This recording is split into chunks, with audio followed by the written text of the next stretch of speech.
ஸ்ரீ அன்னை அவர்களின் 147வது அவதார திருநாள் விழா மற்றும் ஸ்ரீ அரவிந்தர் பள்ளியின் 28வது ஆண்டு விழா நிகழ்ச்சியில் அடுத்ததாக உங்கள் சிந்தைக்கு விருந்தாக 5ஆம் வகுப்பு மாணவி ரயானின் அற்புதமான உரை ஒன்று வருகிறது. இதோ எனது பள்ளி என்ற தலைப்பில் உரையாற்ற வருகிறார் 5ஆம் வகுப்பு மாணவி ரயா.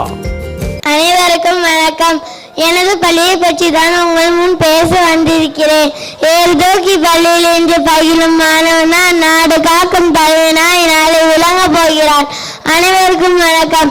இங்கு அமர்ந்திருக்கும் தலைமை ஆசிரியர் அவர்களுக்கும் என்னோடு பயிலும் மாணவ செல்வங்களுக்கும் முத்தானையின் முதற்கண் வணக்கத்தை தெரிவித்துக் கொள்கிறேன். கேளில் விழிச்செல்வம் கல்வி ஒருவருக்கு மாறல்ல மற்றையவை என்கிறார் திருவள்ளுவர்.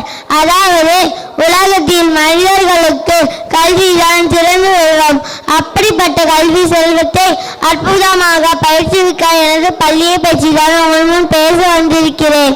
நம்மை பெற்றெடுத்த பெற்றோர்களுக்கு அடுத்தது நமக்கு ஒழுக்கத்தையும் அறிவையும் கொடுப்பதில் முக்கிய பங்கு வகிப்பது நம் பள்ளிக்கூடம்தான்.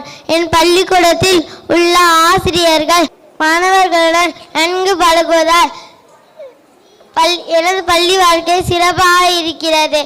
ஆசிரியர்கள் அனைவரும் அன்புடனும் பாடத்தை எழுதி புரியும்படியும் நடத்துவார்கள். மாணவர்கள் தங்களது திறமையை வளர்த்து கொள்ள கையெழுத்து பயிற்சி, யோகா, செஸ் போன்ற பலதரப்பட்ட வகுப்புகள் சிறந்த முறையில் நடைபெறுகின்றது. சிற்றுண்டிகளுக்கு சத்தான உணவு மட்டுமே கொண்டு வர வலியுறுத்துகின்றது. உணவுப் பொருட்களில் நன்மை தீமை தரும் உணவு பொருட்களுக்கு எங்களுக்கு விழிப்புணர்வு கொடுக்கின்றது. வாழ்தோறும் சிறுதானிய நாளும் உள்ளது. எங்கள் பள்ளி பிற பள்ளிகளுக்கு முன்னுதாரணமாக வழங்குகிறது. எனக்கு பேச வாய்ப்பு கொடுத்த அனைவருக்கும் மிக்க நன்றி.